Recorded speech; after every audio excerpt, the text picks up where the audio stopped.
और ऐसा कुरूप बना करके उसको प्रजा के बीच में छोड़ दिया। क्या स्थिति हो रही है अश्वत्थामा की, एक एक क्षण उसको भारी पड़ रहा है। जिस गली से जाता है, जिस मोहल्ले से जाता है, सब उसको देख करके हंसते हैं, सब उसके ऊपर मजाक उड़ाते हैं, सब उसको गालियां देते हैं। यह मृत्यु से भी बड़ा दंड है। भगवान ने समस्त पांडवों के द्वारा अश्वत्थामा का ऐसा कृत्य करवाया। और पांडवों को लेकर के भगवान गंगा किनारे गए, अपने पितरों का पिंडदान करवाया। पिंडदान करते समय युधिष्ठिर को कुंती कहती है कि एक पिंड कर्ण के नाम से भी छोड़ो। युधिष्ठिर कहते हैं कर्ण के नाम का क्यों? ना हमारे कुल का, ना खानदान का, ना हमारे परिवार का। अरे वो तो क्षत्रिय भी नहीं था, तो फिर उसके नाम का पिंडदान क्यों करूं मैं? तब आज कुंती ने सच्चाई बताई, बोले तुम्हारा सगा भाई था कर्ण, मेरा ही पुत्र था। कुंती जब छोटी थी तब उनके यहां ऋषि पधारे, तो उस ऋषि की ऐसी सेवा की कुंती ने कि वो ऋषि प्रसन्न हो गए और उन्होंने कुंती को एक श्लोक दे दिया। बोले तुम इस मंत्र का जब भी जप करोगी, जिस देवता को बुलाओगी वो तुम्हारे सामने प्रकट हो जाएगा, मैं तुम्हें वरदान देता हूं। तो जब वो संत चले गए तो छोटी सी कुंती सोचने लगी ये महात्मा ऐसे ही बोल रहे हैं, इससे कुछ नहीं होता। उसने श्लोक बोल करके कहा सूर्य नारायण प्रकट हो जाओ। इतने में सूर्य प्रकट हो गए। सूर्य नारायण बोले कहो माते मैं आपकी क्या सेवा करूं? बोले नहीं, मैं तो ऐसी बुला रही थी, आप चले जाओ, मैं देख रही थी मंत्र में कोई शक्ति है कि नहीं। सूर्य बोले नहीं, आए हैं तो कुछ तो देके जाएंगे आपको। तो क्या देके जाओगे? तभी सूर्य ने अपने समान तेजवान पुत्र कर्ण मैया को दे दिया। बोले आपका पुत्र है।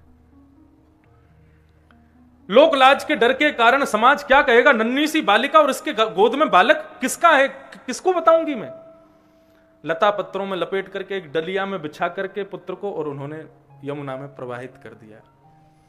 वही राधे नाम की एक कन्या ने उस बालक को देखा जिनके कोई संतान नहीं था, वो भी यमुना रोज स्नान करते थे, हमें कोई संतान हो जाए। इतने में ही डलिया में बहता हुआ एक छोटा सा बालक आया, उसी बालक को उन्होंने अपना लिया और वही बड़ा होकर के कौरवों का मित्र बन गया, दुर्योधन का मित्र बन गया। उसी का नाम है कर्ण।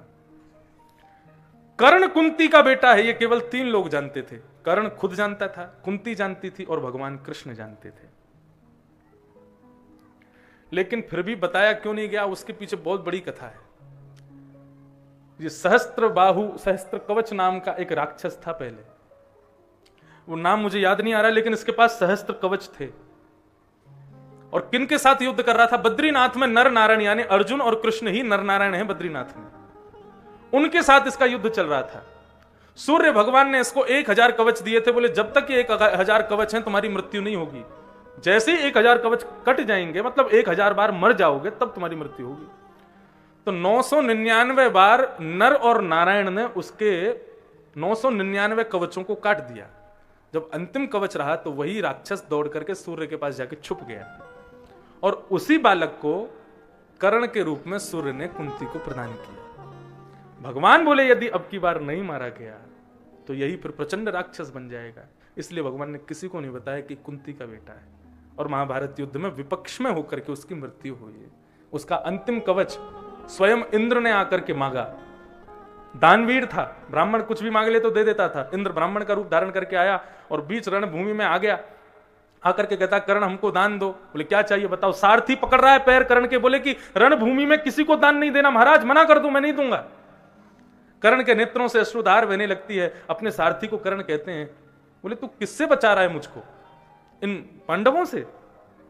अरे इन पांडवों को तो मैं एक ही बाण में मार दूंगा, लेकिन पांडवों से तो तू बचा लेगा, लेकिन अर्जुन के सारथी के रूप में साक्षात देव बैठे हैं, भगवान बैठे हैं, उनके कोप से मुझे कैसे बचाएगा? मेरी मृत्यु सुनिश्चित है, कब तक बचता रहूंगा मैं? तुरंत अपने कुंडल और कवच फाड़ करके कर्ण इंद्र को दे देता है और उसी के बाद कर्ण की मृत्यु हो जाती है। बहुत बृहद चरित्र है कर्ण का। उसने अपने जीवन में 5 अग्नियों को तापा है। समय मिलेगा तो मैं एक दिन कथा में कहूंगा कर्ण की पंचाग्नि, एक बहुत बड़े लेखक ने लिखी है उसके संपूर्ण जीवन चरित्र के बारे में। कर्ण के नाम से पिंडदान कर देना, यह बात जैसे ही द्रौपदी युधिष्ठिर ने सुनी, मेरा भाई था कर्ण? बोले हाँ। खूब रोए। बोले मां तूने यदि बता दिया होता तो आज हमारा 6वां भाई कर्ण भी हमारे साथ होता। मैं जब जब रणभूमि में कर्ण को देखता था तो उसको देख करके मेरे को आपकी स्मृति होती थी कि कर्ण की शक्ल मां कुंती से क्यों मिलती है। मुझे आज पता चला वो हमारा सगा भाई था। अब श्राप तो नहीं कहेंगे, लेकिन हां, युधिष्ठिर ने समस्त माताएं बहनों को एक वरदान दे दिया। क्या?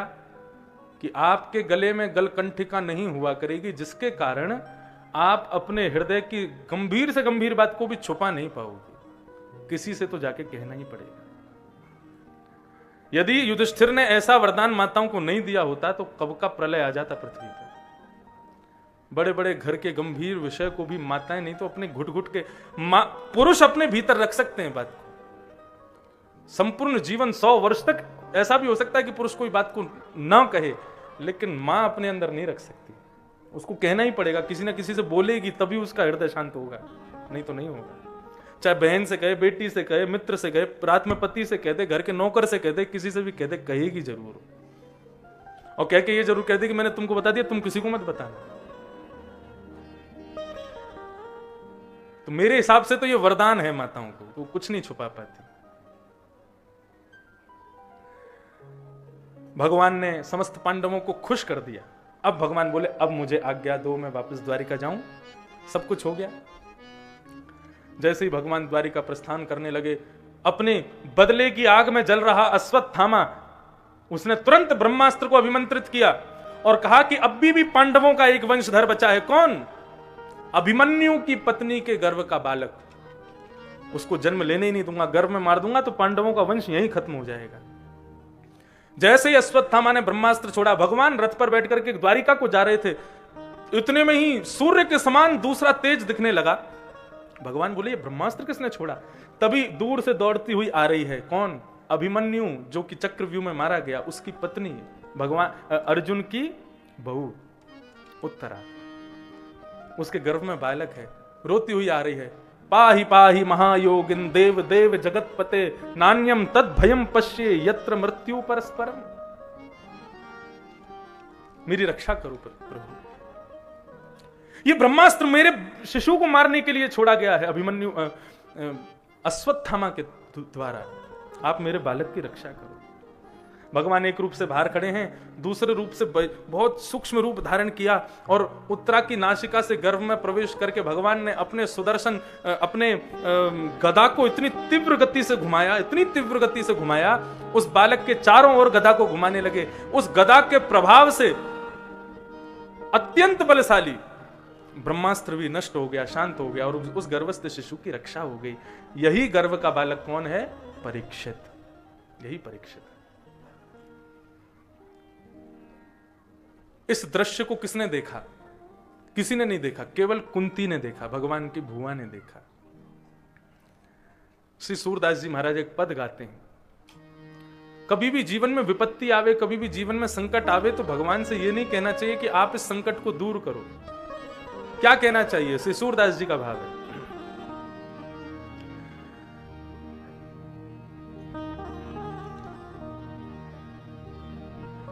लाज रखो गिरधारी, लाज रखो गिरधारी, मोरी लाज रखो गिरधारी, लाज रखो गिरधारी।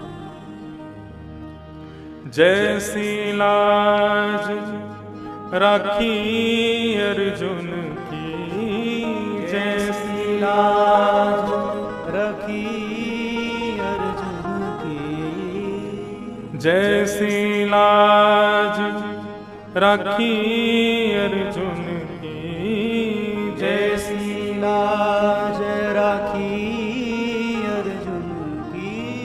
भारत युद्ध मझारी,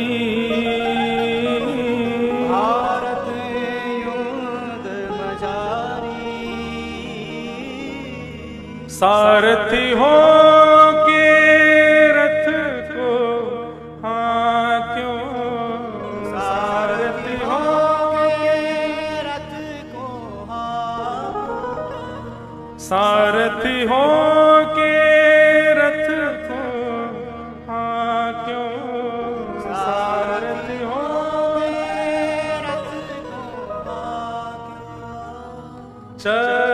सुदर्शन धारी। लाज भक्त की एक न तारी, लाज रखो गिरधारी, लाज रखो गिरधारी। जैसी लाज राखी द्रौपदी की, जैसी लाज राखी द्रौपदी की, जैसी लाज राखी द्रौपदी की, जैसी लाज राखी द्रौपदी की। होन ना दीन उघारी, होन ना दीनी उगारी। खेचत खेचत दो भुज था क्यों, खेचत खेचत दो भुज था के। खेचत खेचत दो भुज था क्यों, खेचत खेचत दो भुज था क्यों। दुशासन पछधारी, चीर बढ़ायो मुरारी। मोरी लाज रखो गिरधारी, लाज रखो गिरधारी। सूरदास की राखो लाज प्रभु, सूरदास की राखो लाज प्रभु। सूरदास की लाज रखो प्रभु, सूरदास की लाज राखो प्रभु। अब को है रखवारी, अब को है रखवारी। राधे राधे सुमिरो प्यारो, राधे राधे सुमिरो प्यारो। राधे राधे सुमिरो प्यारो, राधे राधे सुमिरो प्यारे। शरण में आयो तिहारी, मोरी लाज रखो गिरधारी। मोरी लाज रखो गिरधारी, लाज रखो गिरधारी। सूरदास की राखो लाज प्रभु, आपने सबकी लाज रखी है प्रभु। हमारे जीवन के संकटों को भी, विपत्तियों को भी आप ही देखो कैसे होंगे दूर। समर्पण का भाव क्या है कि अपनी जिम्मेदारी अपने ऊपर मत रखो। जिस प्रकार एक छोटा सा बालक होता है, वो अपने मां के आश्रय में रहता है। भूख लगेगी तो मां खिलाएगी, प्यास लगेगी तो मां पिलाएगी, नींद आएगी तो मां ही सुलाएगी। ठीक वैसे ही भगवत समर्पण भी ठीक ऐसा ही होता है। सब कुछ भगवान को प्रदान कर।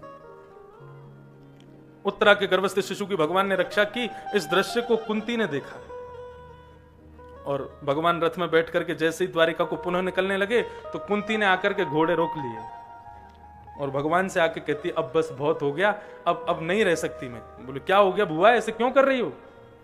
बोले कब तक छुपा करके रखूंगी अपने हृदय की भावना को, आज मैं तुमसे कुछ कहना चाहती हूं। बोले कहा, कहो क्या कहना चाहती हो? तब कुंती ने भगवान की स्तुति गाई कि नमस्ये पुरुषं पाद्यम ईश्वरं प्रकृते परम अलक्ष्यं सर्वभूतानां अन्तर्बहिर्मस्थितम्।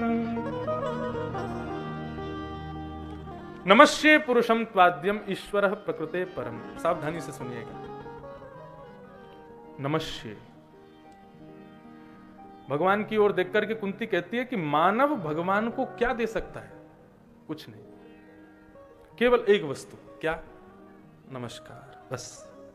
इसके अलावा वो जो भी भगवान को देता है वास्तव में भगवान ने ही उसको दिया है। धन दे रहे हो, प्रसाद दे रहे हो, माला दे रहे हो, मुकुट दे रहे हो, सोने का छत्र दे रहे हो, चांदी की वो दे रहे हो, ये सब किसने दिया आपको? किसकी कृपा से आया आपके पास? सब भगवान ने ही तो दिया। लेकिन अपना सर झुका करके दंडवत प्रणाम जो मानव भगवान के आगे करता है, केवल यही एकमात्र वस्तु है जो उसने अपनी दी है भगवान को, और वो कुछ नहीं दे सकता।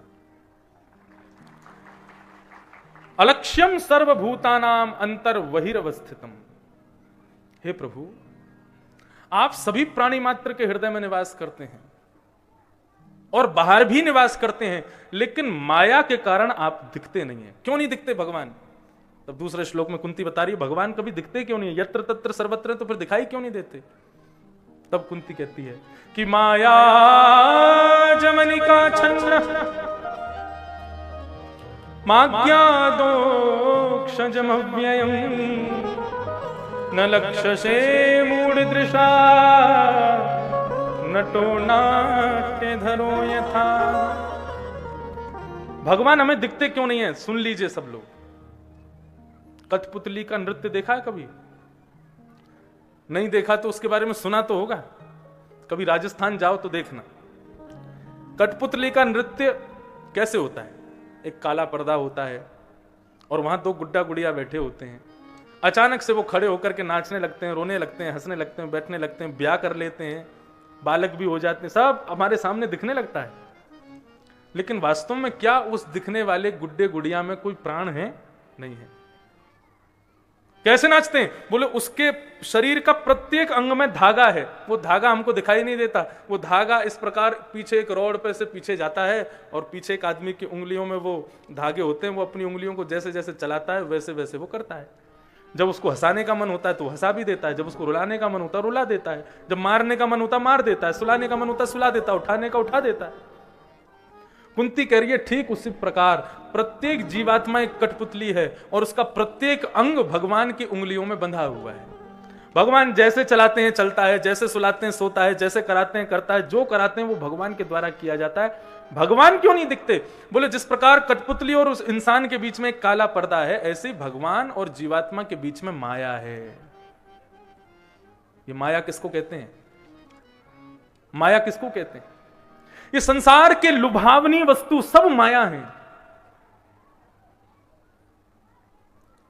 हम कठपुतली तेरे हाथ की, हम कठपुतली तेरे हाथ की, हम कठपुतली तेरे हाथ की, हम कठपुतली तेरे हाथ की। चाहे तू जैसे नचाले मुरलिया वाले, चाहे तू जैसे नचाले मुरलिया वाले, चाहे तू जैसे नचाले मुरलिया वाले, चाहे तू जैसे नचाले मुरलिया वाले। जीवन है तेरे हवाले मुरलिया वाले, जीवन है तेरे हवाले मुरलिया वाले, जीवन है तेरे हवाले मुरलिया वाले, जीवन है तेरे हवाले मुरलिया वाले। अरे मुरलिया वाले बारे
तो मुरली तेरे अधर की, हम तो मुरली तेरे अधर की, हम तो मुरली तेरे अधर की, तो मुरली तेरे अधर की। चाहे तू जैसे बजा ले मुरलिया वाले, चाहे तू जैसे बजा ले मुरलिया वाले, हो, चाहे तू जैसे बजा ले मुरलिया वाले, चाहे तू। जैसे बजा ले मुरलिया वाले। मेरा जीवन है तेरे हवाले मुरलिया वाले, जीवन है तेरे हवाले मुरलिया वाले। अपने चरण का दास बना लो, अपने चरण का दास बना लो, अपने चरण का दास बना लो, अपने चरण का दास बना लो। वृंदावन में बसा ले मुरलिया वाले, वृंदावन में बसा ले, मुरलिया वाले, वृंदावन में बसा ले मुरलिया वाले, वृंदावन में बसा ले मुरलिया वाले। ओ जीवन है तेरे हवाले मुरलिया वाले, जीवन है तेरे हवाले मुरलिया वाले, मेरा जीवन है तेरे हवाले मुरलिया वाले, जीवन है तेरे हवाले मुरलिया वाले।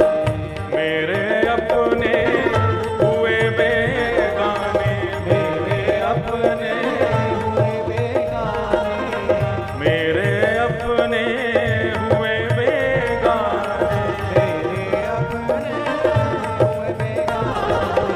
अब तू ही अपना ले मुरलिया वाले, अब तू ही अपना ले मुरलिया वाले, जीवन है तेरे हवाले मुरलिया वाले, जीवन है तेरे हवाले मुरलिया वाले।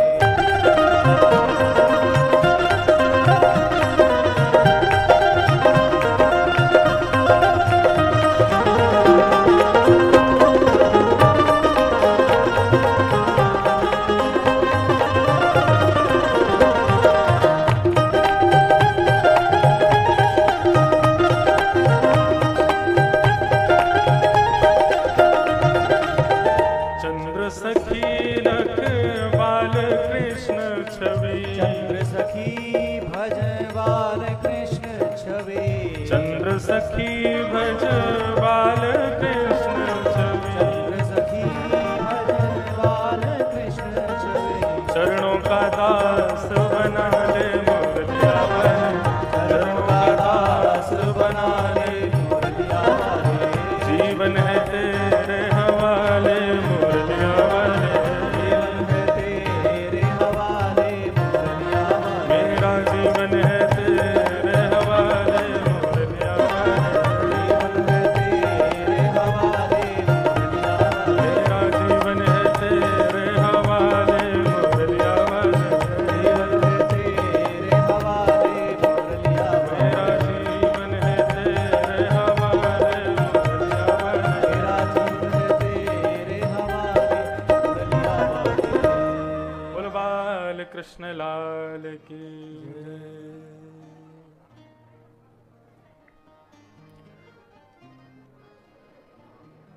हम कठपुतली तेरे हाथ की, चाहे तू जैसे।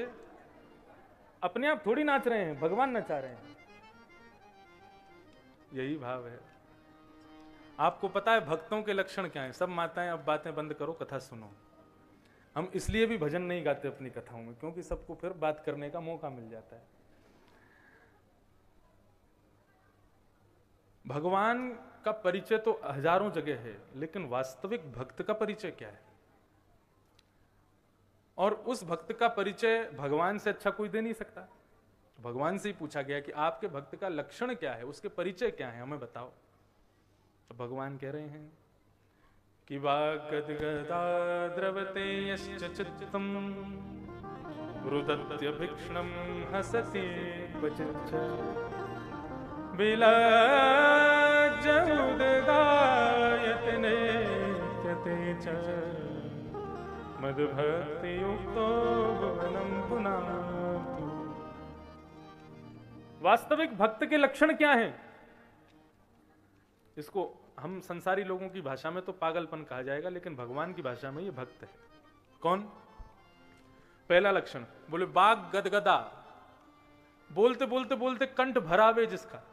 पूछो क्यों भराया कंठ? तो बोले भगवान की याद आ गई तो गला भराया, याद आ गई। द्रवते यस्य चित्तम, जिसका हृदय सदैव द्रवित रहता है भगवत प्राप्ति के लिए। रुदत्य भिक्षणम हसती क्वचिच्च, कभी तो रोने लग जाता है, कभी जोर जोर से हंसने लग जाता है, बिना बात के।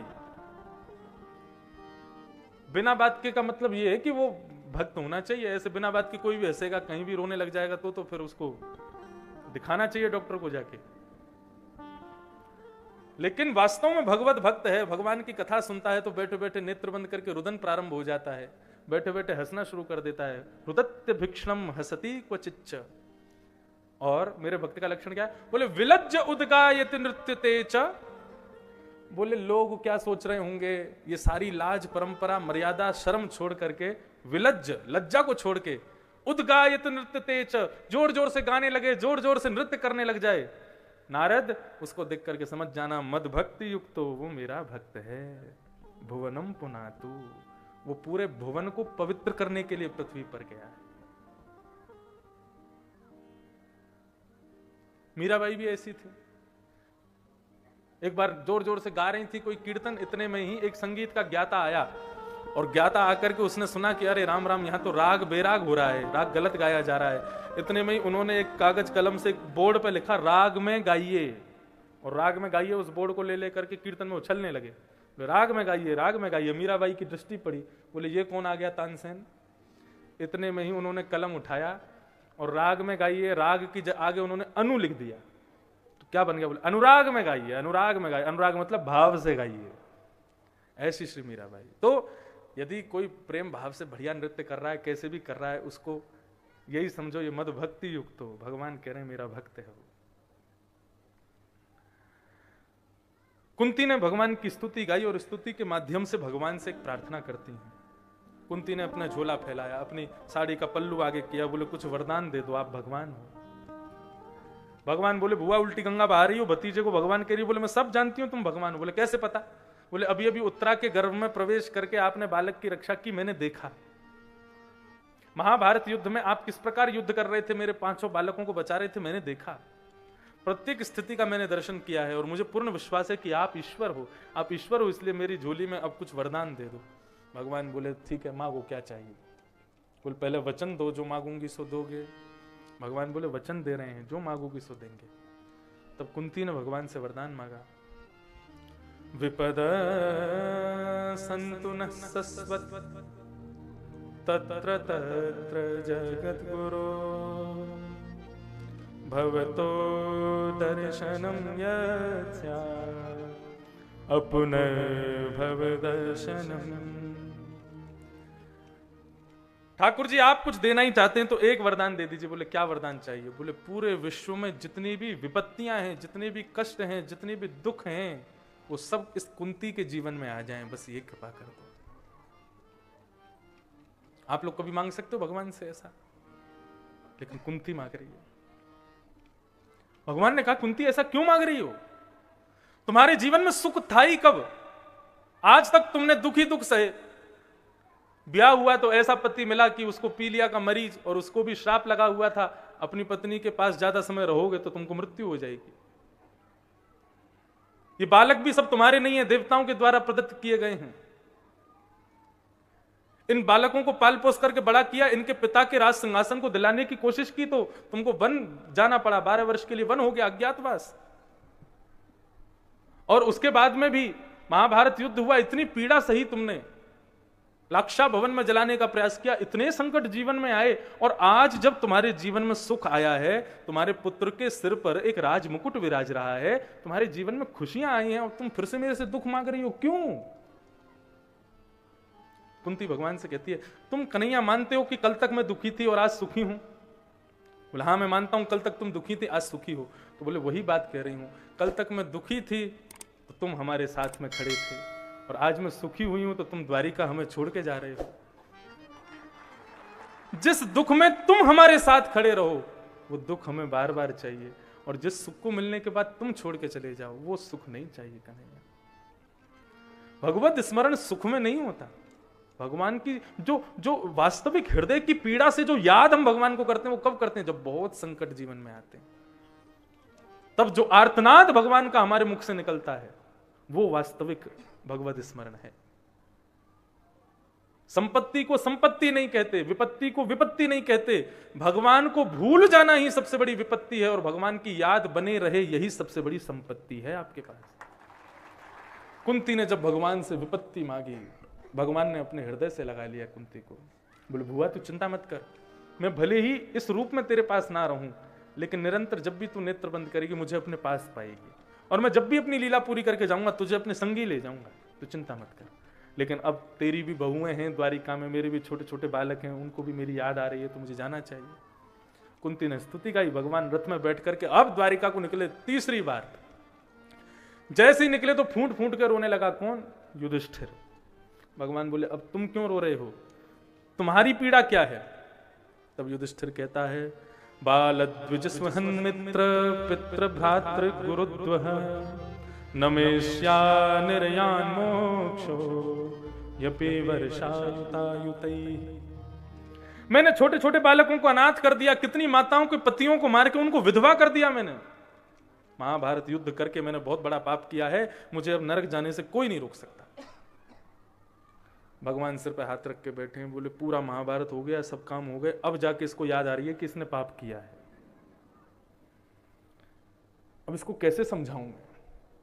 भगवान बोले मैं नहीं समझाऊंगा, मैं थक गया समझा समझा के। अरे साक्षात भगवान हाथ पकड़ करके चले। अब वही बात है कि माँ अपने बेटा को उंगली पकड़ करके चला रही है, चल बेटा चल। अब बेटा धीरे धीरे मटक मटक के चल रहा है, इतने में आगे कहीं छोटा सा गड्ढा आ जाता है। अब मैया उसको ऐसे पार कर लेती है, बेटा भी पार कर सकता है, लेकिन अब बेटा डर रहा है, मैं इसके आगे कैसे जाऊं कैसे जाऊं कैसे जाऊं, आगे कभी यहाँ जाता है कभी यहाँ जाता है।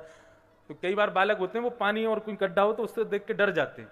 या कभी बालकों को आप जो नए नए चलना सीखें, उनको सीढ़ी उतरवानी हो, उतर सकते हैं, हाथ यदि लगा दो तो उतर जाएंगे, जरा सा हाथ छोड़ दो तो घबरा जाते हैं, हम नीचे कैसे आवे। हाथ लगाने के बाद भी यदि वो नीचे नहीं आ रहा है तो उसका भय कितना भयंकर है। उसको अपनी मां पे विश्वास नहीं है, विश्वास करना पड़ेगा उसको। युधिष्ठिर का उंगली पकड़ करके भगवान ने पूरा महाभारत युद्ध कराया। भगवान कह रहे हैं साक्षात ईश्वर तेरे संग खड़ा है और तू अभी भी नरक जाने से डर रहा है। भगवान बोले अब मैं नहीं समझा सकता इसको, लेकिन क्या करूं, इसका दुख तो दूर करना पड़ेगा। तभी भगवान को याद आती, अरे अरे जय हो, भीष्म पितामह बैठे हैं, बाणों की सैया पर लेटे हैं, मेरी प्रतीक्षा कर रहे हैं रणभूमि में। वो बड़े बुजुर्ग हैं और ये लोग उनको बहुत मानते भी हैं। कोई बात नहीं, उनके पास ले चलते हैं, वो इनको समझाएंगे। बंधुओं में आज से 7-8 वर्ष पहले जब गुना आया था पहली बार पिताजी की कथा में, तब मैं स्कूल में पढ़ता था, कथा नहीं करता था। तब मैंने पहली बार गुना की भूमि पर भीष्म पितामह की स्तुति गाई थी, और आज फिर वही स्तुति का प्रसंग यहां प्रारंभ होगा। और मैंने पहली बार भीष्म स्तुति का गान भी यदि कहीं किया तो गुना में ही किया था, और ये भीष्म स्तुति मुझे अति प्रिय है। आपको भी बहुत बढ़िया लगेगी, इतनी बढ़िया स्तुति है भीष्म पितामह की। पहले उसकी भूमिका सुन लें, क्या हुआ, कैसे स्तुति प्रारंभ हुई। तो भगवान समस्त पांडवों को लेकर के बोले चलो मेरे साथ रणभूमि में। रोम रोम में बाण लगा है भीष्म पितामह के।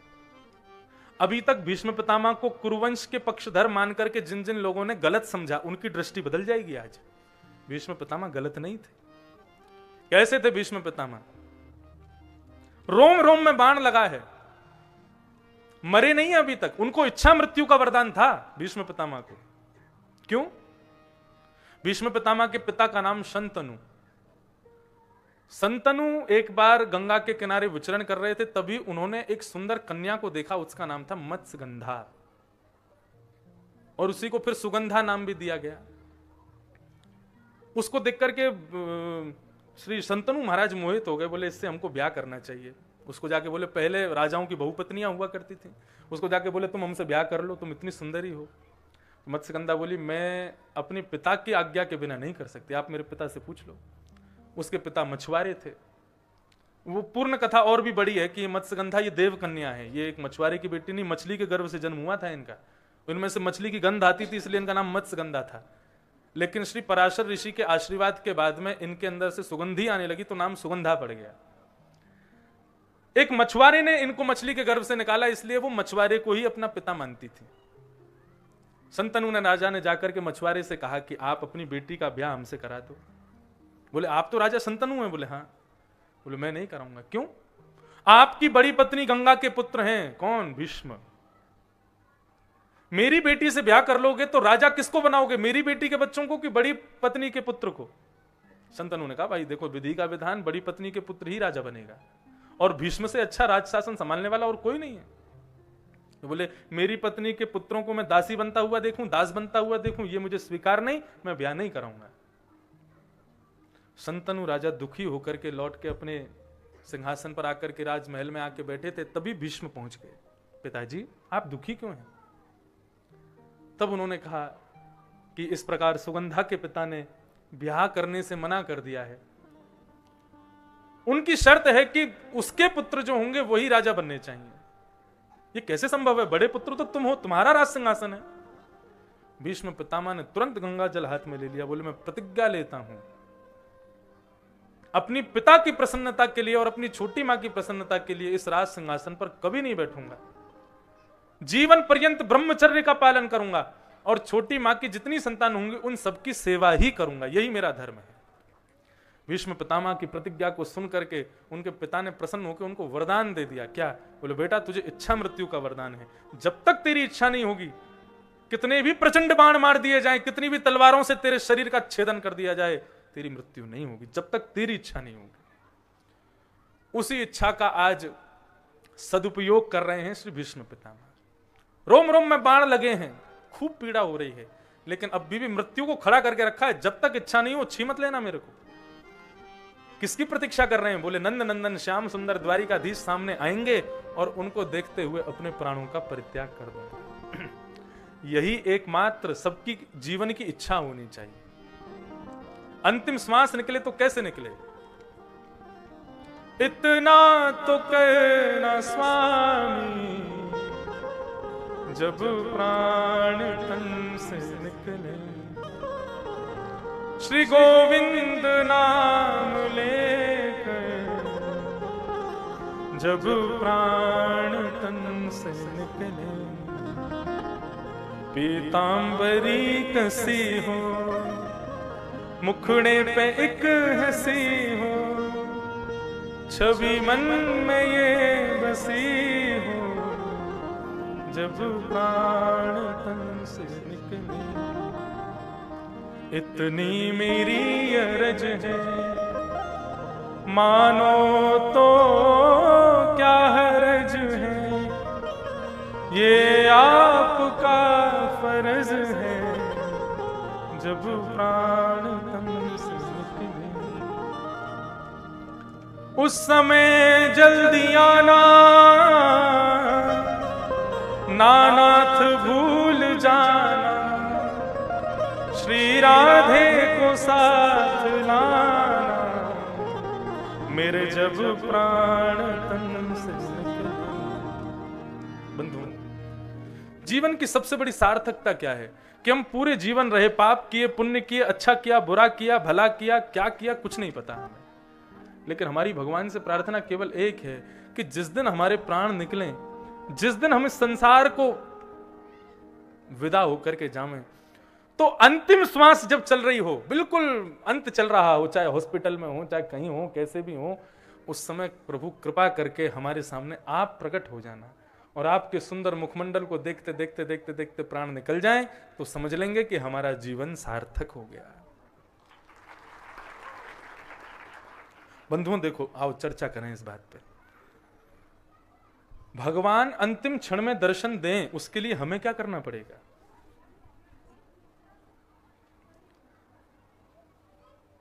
उसके लिए श्रीमद् भागवत में कई उपाय बताए।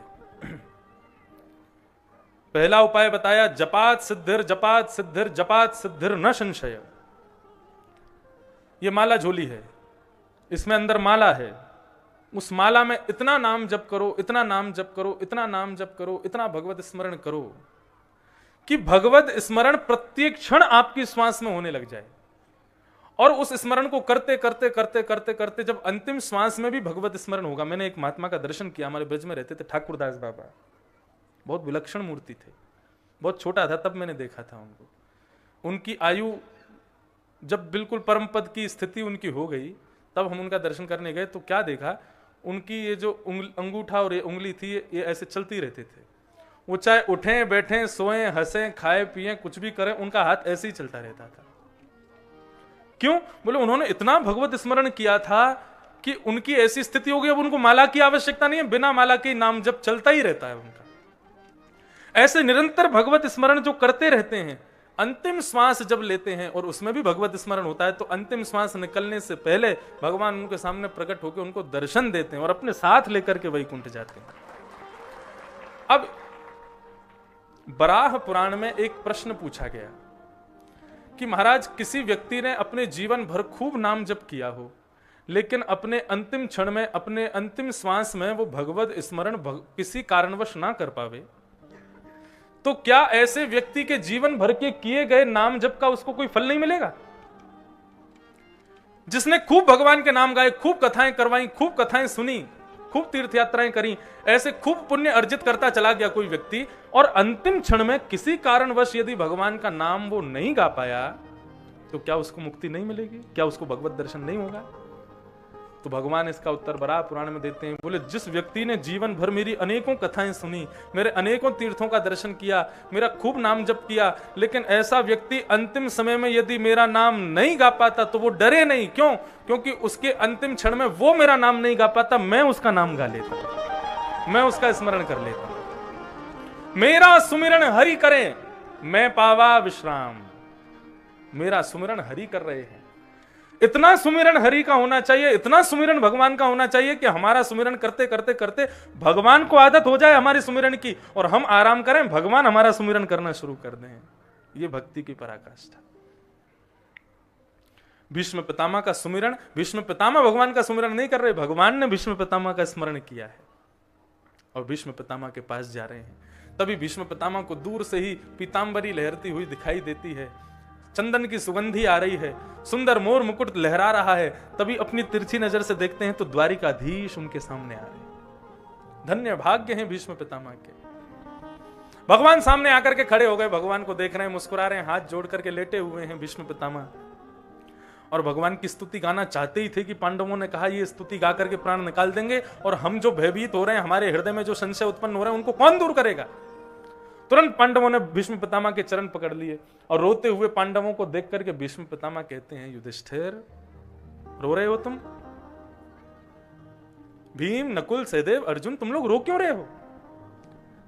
युधिष्ठिर ने बताया, पहले मैंने बहुत बालकों को अनाथ कर दिया, माताओं को विधवा कर दिया, अपनों को मार दिया, मुझे नहीं करना था, मुझे नरक जाने से कोई नहीं रोकेगा। भीष्म पितामह बोले, अहो कष्टम अहो अन्यम। अरे इससे बड़ी कष्ट की बात क्या होगी? बोले क्यों? बोले तुम लोग किसकी आज्ञा से महाभारत कर रहे थे? अर्जुन किसकी आज्ञा से बाण चला रहा था? बोले कृष्ण। तो बोले क्या कृष्ण पर तुझे भरोसा नहीं है? बस सारथी मानता था? ए युधिष्ठिर, तू केवल इसको अपना भाई मानता है। नकुल, सहदेव, तुम लोग केवल इसको अपना भाई मानते हो। अरे तुम्हारा भाई नहीं है, तुम्हारा सारथी नहीं है, तुम्हारा शांति दूत नहीं है। कौन है ये? भीष्म पितामह बाणों की सैया पर लेटे लेटे बोलते हैं, ए सवई भगवान साक्षात दत्यो नारायण कुमार। नारायण का नाम सुना है? बोले हाँ, आदि ब्रह्मा भगवान है नारायण।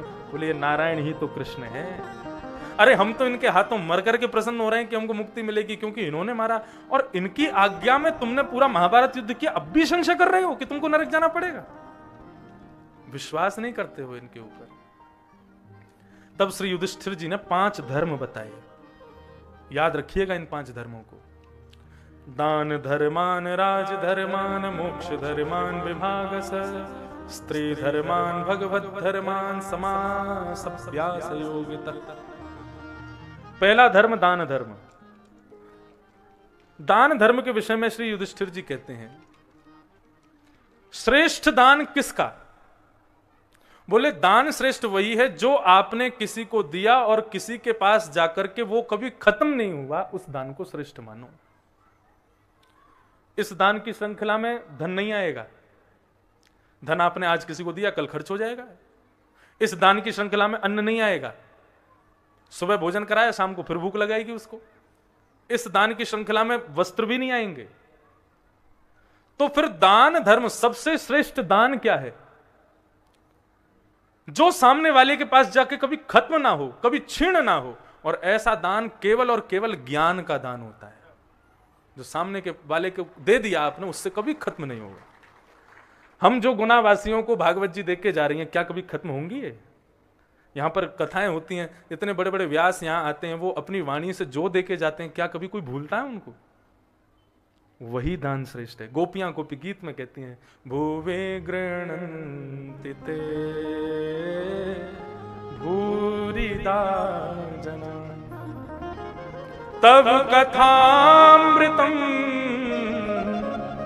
तप्त जीवनम भुवे गृह्णन्ति ते भूरिदा जना। हे कन्हैया, आज तुम्हारे प्रेम में हम इतनी उन्मुक्त हैं, ये किसकी बदौलत? बोले तुम्हारी कथा। तब कथामृतम, तुम्हारी इस कथा ने ही हमारे हृदय में तुम्हारे प्रति प्रेम को जगाया है। भगवान बोले ये कथा कहां से सुनी तुमने? बोले इस संसार के सबसे बड़े दानी, मैं एक कथा वक्ता हूं इसलिए कह रहा हूं, ये नहीं सोचना। गोपियां कहती हैं, बोले संसार के सबसे बड़े दानी कौन? बोले जो शब्दों के पत्तल में तुमको लपेट करके श्रोताओं को प्रदान कर देते हैं, ऐसे भागवत के वक्ता इस सृष्टि के सबसे बड़े दानी हैं। बोले बस साधारण शब्दों में तुम्हारी पूरी लीला को दे देते हैं। भुवि गृह्णन्ति ते भूरिदा जनाः, इनसे श्रेष्ठ कोई दानी नहीं है। बोले क्यों? बोले जो वस्तु ये देके जाते हैं उसका कभी क्षय होता ही नहीं, वो कभी खर्च होती ही नहीं है। तो दान सबसे श्रेष्ठ किसका? ज्ञान का दान। दान धर्म बताया, राज धर्म बताया। बोले युधिष्ठिर रो मत, भ्रातापि भ्रातरम हन्यात ये न घोर तरस्ततः, भाई भाई को मार देता है सिंहासन के लिए, राजा बनने के लिए, यही तो राजधर्म है। तुम चिंता मत करो। दान धर्मान, राज धर्मान, मोक्ष धर्म। मोक्ष धर्म किसे कहते हैं?